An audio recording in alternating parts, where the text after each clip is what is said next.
Je veux vous dire aujourd'hui que ce que j'ai dit en entame, c'est dans les moments tragiques que la famille, lorsqu'elle mesure l'ampleur de la gravité de la situation, sait faire taire ses divisions. Je veux saluer toutes celles et tous ceux qui ont décidé de venir aujourd'hui au Parti radical de gauche pour parler de République, République des territoires ce matin, que ce soit des élus locaux, que ce soit des sociologues, des écrivaines, des artistes.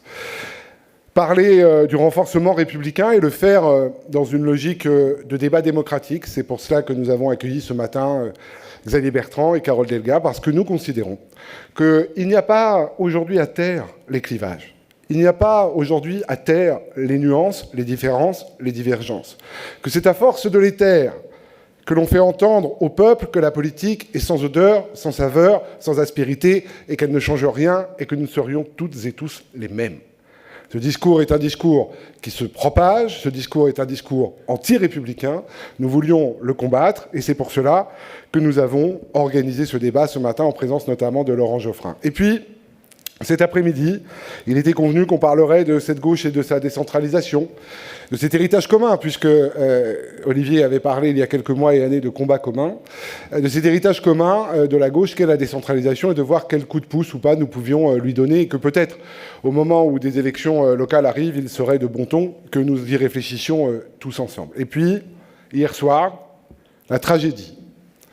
Hier soir, le tragique, hier soir, ce que nous savions les uns et les autres, depuis des mois, ce que nous disions, pour certains d'entre nous, pas toujours bien compris, pas toujours relayé, que ce pays devait faire face à une guerre larvée, que des femmes, des hommes, parfois concertés, parfois isolés, au nom d'un extrémisme, d'une haine, qui s'appelle l'islamisme, qui s'appelle le fascisme, avait décidé de venir combattre la République, qu'il le ferait de l'extérieur, comme notre pays en a été la victime, qu'il le ferait de l'intérieur, parce qu'ils avaient réussi cette implantation dans cette terre de France de la République laïque, cette implantation terrible de centres, de lieux où l'on éduque les enfants de ce pays à se retourner contre la République.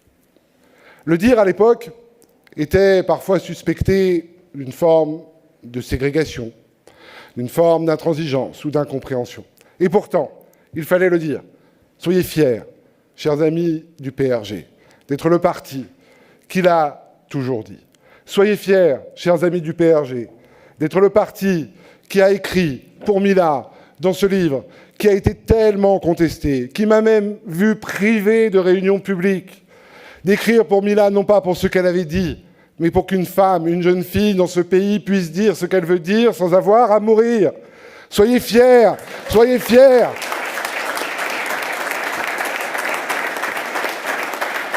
Soyez fiers d'être le parti qui a reçu Marie Cabrette il y a quelques semaines, alors que nous n'imaginions pas que les caricatures de Mahomet reviendraient sur le devant de la scène, et qui pourtant était menacée. Nous l'avons reçu pour lui dire que oui, dans ce pays, il est une règle intangible, implacable, la liberté d'expression, la liberté de conscience.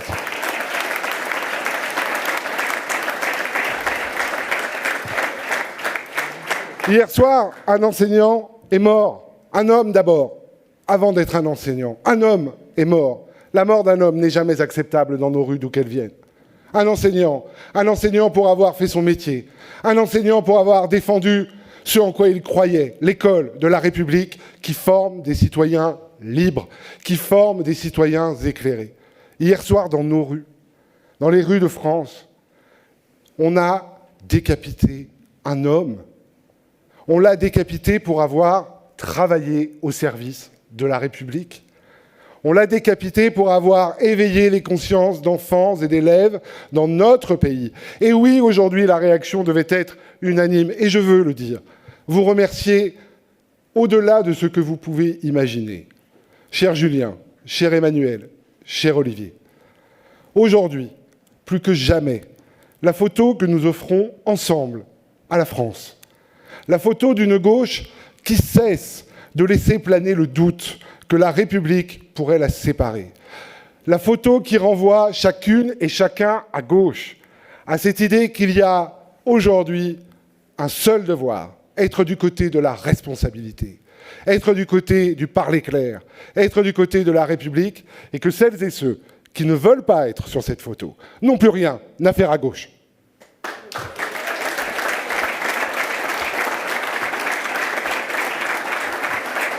Je veux saluer la venue qu'il a souhaitée, et je l'en remercie, d'Audrey Pulvar, qui nous fait le plaisir d'être là aussi. Je lisais il y a quelques jours, Audrey, dans le JDD, je crois, que vous vous donniez la République pour boussole dans les différentes propositions que vous seriez amené à faire si vous étiez confirmé comme la tête de liste d'un grand élan de gauche pour l'Île-de-France.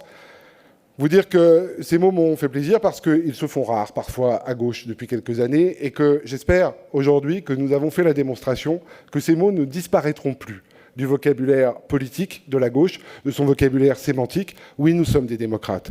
Oui, nous sommes des sociaux. Oui, nous sommes des écologistes, j'y reviendrai. Mais nous sommes, avant, d'abord, premièrement, des républicains.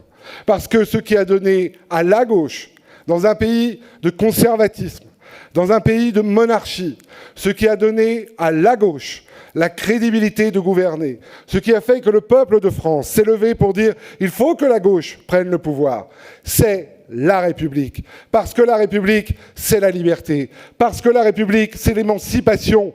Parce que la République, c'est la fin des déterminismes qui vous enferment. Aujourd'hui où l'on parle d'assignation à résidence, d'assignation culturelle, d'apartheid, la République, dans cette France chevronnée de droite, qui voyait en chacun l'immobilisme de sa condition, la gauche a offert aux femmes, aux hommes, le droit de changer, le droit d'évoluer, le droit de penser, le droit de tergiverser, le droit de s'aimer, le droit de considérer qu'ils sont avant tout des femmes, des hommes, et pas le produit d'un milieu dans lequel on les aurait figés.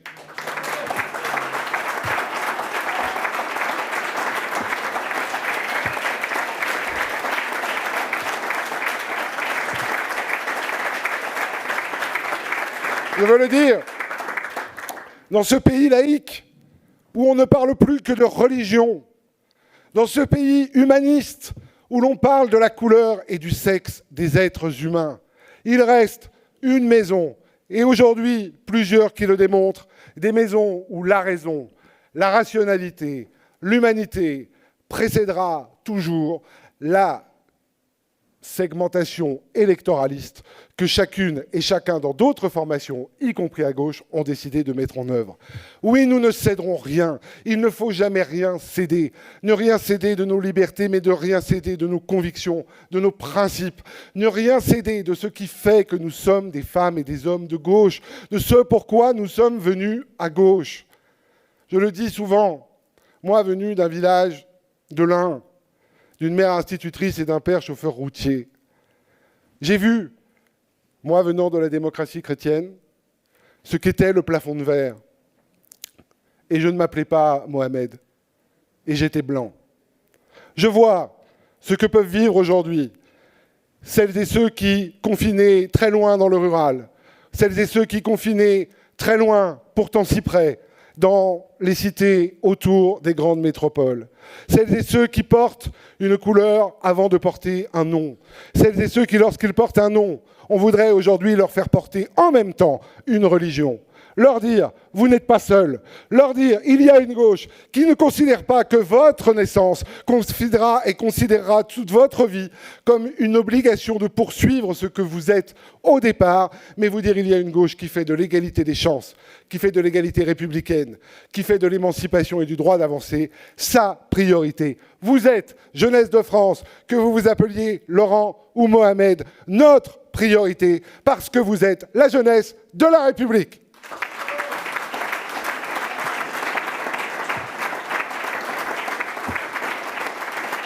Alors oui, il faut être intangible face aux urgences, intangible face à la mise en cause permanente de la République. On parle aujourd'hui de ce qui s'est passé hier soir et évidemment, il faut en parler. Et je rejoins ce qui a été dit par les différents intervenants. Il faut non seulement en parler, être clair et agir. On n'a que trop fait de commenter. Mais il faut aussi être clair sur tout le champ républicain. Être clair quand on parle de sécurité. Se dire que la sécurité, ça n'est pas un gros mot quand on est de gauche. Qu'à Champigny, quand on attaque un commissariat. Ce ne sont pas trois caïds qui font les beaux dans un quartier. C'est un acte d'insurrection. Dire que dans ce pays, les institutions de la République, les fonctionnaires, les femmes et les hommes qui assurent nos sécurités, les pompiers, ne seront jamais la cible de ceux qui veulent renverser la République au nom d'une injustice qu'ils créent autour d'eux, au nom d'une violence qu'ils génèrent partout. Ce pays ne sera jamais celui où la haine et la violence l'emportent sur le droit et la justice. Parce que la sécurité, c'est le devoir de la République vis-à-vis des plus pauvres, des plus faibles. Parce que la sécurité, c'est de répondre à la violence dont il faudra quand même bien qu'un jour on le dise, a toujours lieu là où sont ceux qui galèrent déjà beaucoup plus que les autres. On n'a pas attaqué le commissariat du 16e arrondissement de Paris. On a attaqué le commissariat de Champigny. C'est dans le Val d'Oise qu'on s'en prend à des policiers pour tenter de les assassiner sur le territoire avec leurs armes. C'est dans les quartiers dits populaires, c'est dans les territoires reculés, dans les territoires abandonnés, là où la République ne répond plus, que la violence vient gangréner un peu plus la dureté de la vie de celles et ceux qui pourtant essayent de survivre en continuant de croire aux valeurs qui sont les nôtres, celles du travail, celles d'élever leurs enfants, celles de développer une activité sociale. Ces femmes, ces hommes sont les débiteurs de la République. Nous leur devons la République, nous leur devons le service public, nous leur devons la présence plus que des mots. Nous leur devons l'honneur d'être celles et ceux qui font fonctionner la France comme tous les Français où qu'ils vivent. Vous dire que la sécurité, c'est notre considération aussi pour nos institutions. Parce que dans l'ambiance actuelle, parce que dans ce pays qui se soulève à chaque fois qu'il a un mécontentement, parce que dans ce pays qui a été prêt il y a quelque temps à brûler une préfecture, il faut rappeler, là aussi, que nous ne trierons pas entre les violences, que nous ne trierons pas entre les délinquances. Un délinquant, un homme violent, d'où qu'il vienne, est un délinquant et un homme violent. Et que la République ne trie pas entre ses enfants, elle applique le droit et la justice. Alors oui, la crise républicaine est là. Elle est là depuis des mois et des années, mais elle n'est pas la seule. La crise sociale nous envahit depuis aussi des années. Cette crise sanitaire n'en est que le pire des révélateurs.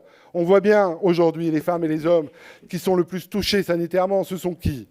Celles et ceux qui ne peuvent pas se mettre à l'abri au Touquet. Celles et ceux qui doivent continuer d'aller prendre le métro bondé, le RER bondé, les bus bondés pour aller travailler. Ce sont, comme Olivier, tu les avais appelés fort justement, ces promis de corvée. Ces femmes, principalement des femmes, qui continuent de faire fonctionner la machine et de faire bouillir la marmite. Ces femmes qui sont l'honneur, elles aussi, de la France, et qui sont aujourd'hui dans la galère, parce que pour peu qu'elles soient seules, pour peu qu'elles élèvent un enfant, pour peu qu'elles soient au SMIC et au plus bas salaire, se retrouvent aujourd'hui dans des difficultés que nous ne pouvons imaginer. Et dire que l'urgence sociale doit être la priorité de la gauche aussi. Que l'urgence sociale, tu l'as dit, Olivier, dans toutes tes prises de position depuis des années, l'urgence sociale, c'est l'honneur de la gauche. C'est de ne plus regarder des faits en se disant « c'est terrible ». C'est de ne plus observer que d'un bout à l'autre de la ligne B du RER, l'espérance de vie varie de 10 ans. Dans ce pays, d'un bout à l'autre de la ligne du RER B, l'espérance de vie varie de 10 ans. La gauche ne peut pas se contenter de pleurer, de regarder, de se dire et de se lamenter en se disant « Ah, si nous pouvions faire le monde différent ». La gauche doit agir et répondre, mais elle doit le faire quand elle est aux affaires. Elle ne doit pas le faire uniquement quand elle est dans l'opposition. Et puisqu'on est entre nous, je veux le dire aussi. La gauche n'a pas toujours mal agi. Moi, je trouve même qu'elle a plutôt bien agi. Mais elle n'a pas suffisamment agi. Parce que la promesse d'égalité, la promesse de justice, ça ne peut pas rester au stade de la promesse dans un pays qui doute de ses institutions, qui doute de son personnel politique, qui doute même maintenant de son pays. Et il nous faudra être au rendez-vous de cette urgence sociale qui est liée évidemment à l'urgence économique, aux côtés des entreprises, des femmes, des hommes, des artisans, des commerçants, qui sont celles et ceux qui, avec nous, pour nous, créent de la richesse, pour que ce que nous appelons la redistribution et la solidarité puissent se poursuivre. L'autre jour, on me posait la question fallait-il en vouloir aux riches ? Mais dans un pays où on prône la solidarité et la redistribution, on voudrait redistribuer entre pauvres ? Il ne faut pas en vouloir aux riches. Il faut simplement dire qu'il n'y a pas des gens qui sont hors du droit, qu'il n'y a pas des gens qui sont hors de la République, mais qu'un pays ne peut que s'honorer d'être riche et d'avoir des gens riches parce qu'ils contribuent au devoir donné à la nation, à la condition qu'ils y contribuent effectivement. Et la justice fiscale sera là aussi une promesse que nous devons tenir si demain nous revenons aux affaires. La séquence que nous avons vécue il y a un an, baisse des APL, suppression de l'ISF, augmentation du prix de l'essence, a démontré combien les Français sont attachés au sentiment de justice quand ils sont allés s'entasser sur des ronds-points en plein hiver pour déclarer l'insurrection à la France. Nous devons répondre à ces femmes et à ces hommes à qui nous avons expliqué que la République se traduit en actes par la progressivité de l'impôt, par le fait que chacune et chacun paye selon ses moyens et contribue à la hauteur de ses capacités au devoir de la nation. Ce n'est pas un gros mot que de contribuer. C'est un honneur. Encore faut-il cesser d'entonner sans cesse le discours du trop d'impôts, du ras-le-bol fiscal, sans rappeler chaque fois que dans ce pays, en face, il y a des services. Et le dire quand même à celles et ceux qui m'expliquent qu'il vaut mieux aller vivre à Londres. Très bien, qu'ils aillent vivre à Londres. On ne peut empêcher personne d'aller à Londres. Mais qu'ils ne reviennent pas à Calais pour trouver les hôpitaux de la France, payés par celles et ceux qui payent des impôts dans ce pays. Chers amis, la crise n'est pas que sociale, elle n'est pas que républicaine, elle est aussi écologique. Et je terminerai par là. Julien, un mot aussi pour dire qu'effectivement, ce parti s'enorgueillit en permanence d'être le parti de Michel Crépeau. Et c'est vrai, il peut s'en enorgueillir parce qu'on se le disait l'autre jour, il fut un pionnier. Je crois même qu'il a été le Premier ministre de l'environnement de ce pays, ou presque, mais je crois que c'était le premier. Mais je veux faire un aveu quand même. Oui, ce parti a été éveillé très tôt à l'écologie humaniste. Mais comme beaucoup, il n'a pas voulu croire, ou en tout cas pas avec la force nécessaire, à l'urgence climatique. Vous n'étiez pas très nombreux à le crier haut et fort, et nous étions très nombreux à expliquer que, certes, il y avait un enjeu d'environnement, certes, il fallait changer nos pratiques, mais que le temps permettrait les choses, le temps a passé, et aujourd'hui, la situation presse. Il faut savoir reconnaître, en politique, quand on n'a pas toujours été bon, ou en tout cas toujours visionnaire sur tous les sujets. Dire que sur l'écologie, aujourd'hui, elle doit devenir notre bien commun, comme la République, comme notre vision sociale, notre façon de fonctionner à nouveau ensemble. Dire que cette écologie, nous la considérons au Parti radical de gauche comme étant une écologie au service de l'humanisme. Que c'est une écologie qui entend les réalités, qui tente d'accompagner les transformations, qu'évidemment, elle doit être empreinte de justice. Elle doit être empreinte de solidarité. Elle doit aussi venir accabler celles et ceux qui en sont parfois les premiers fauteurs de préjudice. Nous proposons même, nous-mêmes, que désormais, il y ait une taxe sur le luxe carboné. Cette idée que celui qui veut manger des cerises en hiver, c'est son droit, c'est rarement celui qui vit au RSA. Eh bien, s'il veut s'acheter des cerises en hiver et les faire venir de l'autre bout du monde, eh bien qu'il les paye 80 € le kilo ne dérangera que lui, pas nous. Dire que nous devons évidemment accompagner la lutte contre le gâchis, l'obsolescence programmée, que nous devons avancer sur tous les sujets qui font société et qui font que chacune et chacun d'entre nous doit prendre en considération dans sa vie le fait qu'il a une responsabilité. Mais je veux le dire aussi, l'écologie humaniste, pour nous, l'écologie républicaine, elle a des lignes rouges. Je ne vais pas reprendre tout ce qui pourrait parfois être poil à gratter, mais rappeler quelques principes sur lesquels nous sommes attachés. Je sais que ça n'est pas ta position. Mais si être contre les vaccins, c'est être écologiste, alors je ne suis pas écologiste. Mais je suis écologiste si, comme je le sais puisque nous en avons parlé, nous considérons que la santé est un bien commun, que la santé doit être au centre des préoccupations, et que notamment la santé alimentaire doit devenir un grand sujet pour la gauche. Parce que quand on parle de crise de coronavirus, on ne parle pas assez de l'obésité, qui est un facteur aggravant, l'obésité qui est régulièrement une maladie plutôt connue par celles et ceux qui mangent mal, qui mangent peu, celles et ceux qui mangent peu ou mal parce qu'ils n'ont pas les moyens de se nourrir. Je veux dire que les lignes rouges, elles existeront quand on considérera qu'il faudrait fermer le nucléaire avant d'avoir mis en place des énergies renouvelables. Nous ne sommes absolument pas fans du nucléaire. Je le dis. D'ailleurs, je ne sais pas qui dans ce monde considérerait qu'il faut absolument aimer le nucléaire. Mais dire, ne mettons pas la charrue avant les bœufs, ne faisons pas ce qu'a fait l'Allemagne, ne réouvrons pas des centrales à charbon pour nous expliquer qu'elles polluent en disant finalement c'est les autres qui vont produire de l'énergie. Ces débats-là, nous les poserons Parce que si nous devons demain nous réunir, je tiens à ce qu'il soit posé dans la transparence et dans la sobriété du moment, se dire qu'il nous faudra nous dire les choses avec vérité et sincérité. Évidemment, je l'ai rappelé, les lignes rouges seront toutes celles qui mettraient en danger la laïcité, la cause des femmes, la République. J'ai parfois eu les oreilles quelque peu abîmées par ce que j'ai pu entendre de certains qui prônent l'écologie. Je n'ai jamais pensé que c'était la position d'Europe Écologie Les Verts. Et donc, je te le dis droit dans les yeux, je ne fais de procès à personne. Je dis juste que quand Olivier dit qu'il faut être clair, il va falloir que nous soyons tous très au clair sur ce qui nous rassemble, sur ce qui nous sépare, et se dire qu'il y a des choses qui, si elles continuaient d'être dites, pourraient nous faire diverger, ce que je ne souhaite pas, mais que si nous devons nous réunir, il va falloir créer un espace de réflexion politique qui intègre toutes ces questions qui parfois fâchent.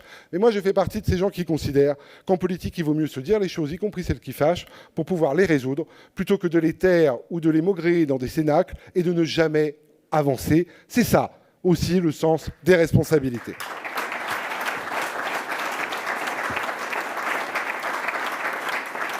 Chers amis, l'heure avance et il me revient donc de vous dire que aujourd'hui, je ne voudrais pas que cette convention soit une belle opération de communication du PRG.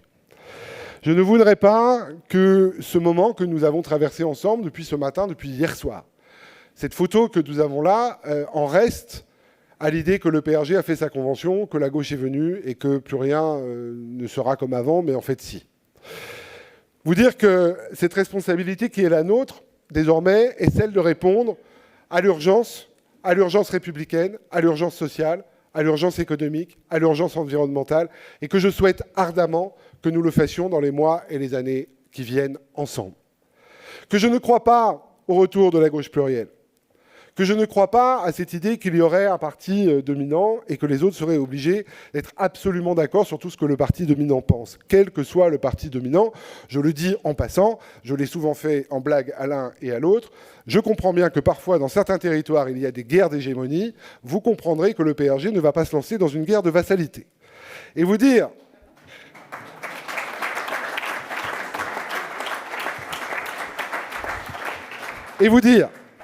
Peut-être parce que, et peut-être vous le dire parce que c'est nous. Parce que si vous êtes là aujourd'hui, j'ai la faiblesse de penser que, à la fois, nous avons tissé des liens de respect, c'est vrai, je veux le dire, entre les uns et les autres. C'est important de le dire, parce qu'on pourrait souvent laisser à penser que nous sommes sur des détestations personnelles. Je ne le crois pas. En tout cas, j'ai pour vous, et je crois pour pouvoir le dire, vous avez pour nous et pour le PRG un respect réciproque. Je crois pouvoir le dire aussi parce que peut-être je suis... pas seulement la voix du plus vieux parti de France républicain, mais peut-être celui qui gêne le moins sur la sphère politique. On ne voit pas en moi le prochain président de la République capable d'élire la gauche, de faire élire la gauche. Alors, libre de cette contrainte, ma parole étant finalement peu engageante, je ne gênerai aucune des ambitions qui sont sur le devant de la scène, vous dire peut-être les choses avec mon cœur et avec mon expérience politique. Nous ne reproduirons pas les erreurs du passé. C'est certain. Nous ne reproduirons pas les erreurs de nos partis, pas plus que nos erreurs de gouvernement. Nous serons, demain, et c'est notre obligation, devant les Françaises et les Français pour répondre. Nous devons le faire en transparence, comme j'ai essayé de le faire aujourd'hui, en se disant les choses, en le faisant publiquement, et en actant que notre responsabilité sera de nous coaliser. D'avoir un modèle que nous n'avions jamais eu à gauche. Parce que nous avons souvent voulu faire croire à tort que nous étions finalement tous les mêmes. Non, nous ne sommes pas tous les mêmes. Nous avons des plus-values, nous avons des dominantes, nous avons des tonalités. Et nous avons le devoir de les mettre en commun pour apporter aux Françaises et aux Français une réponse concrète. Je ne vois à ce stade pas d'autre solution que la coalition. Et je pense même que dans ce pays qui se cherche un nouveau modèle politique, nous pourrions faire modèle nous-mêmes en étant d'accord pour discuter de cela, dire aux Français voilà ce que nous ferons pour vous, voilà ce que nous garderons pour nous comme étant nos divergences. Et puis vous dire que je ne suis pas dupe, il y aura un moment à choisir un candidat à l'élection présidentielle. Alors, évidemment, cela agite, anime les rédactions, les partis politiques, les ambitions, et c'est très bien.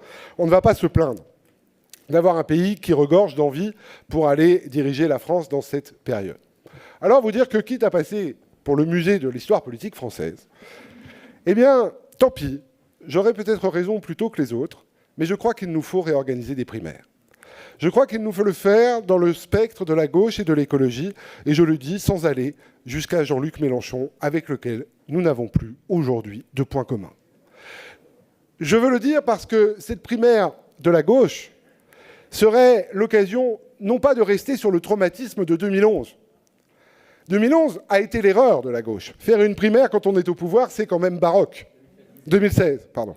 Oui, 2011, oui. Ne pas rester sur le traumatisme de 2016. Parce que faire une primaire à gauche quand on est aux affaires, c'est tout de même baroque.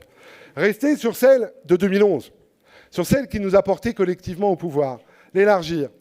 Ne pas se départir du pouvoir de décision des partis, mais appeler le peuple à venir, lui aussi, donner son avis. Faire entendre les différences. Faire en sorte qu'elles puissent s'exprimer et se choisir la meilleure ou le meilleur candidat avec une modification substantielle. Que l'engagement de tous les candidats à soutenir celui qui sort gagnant soit compensé par l'obligation pour le gagnant de discuter avec tous les autres candidats de la façon dont son projet sera porté in fine devant les Français.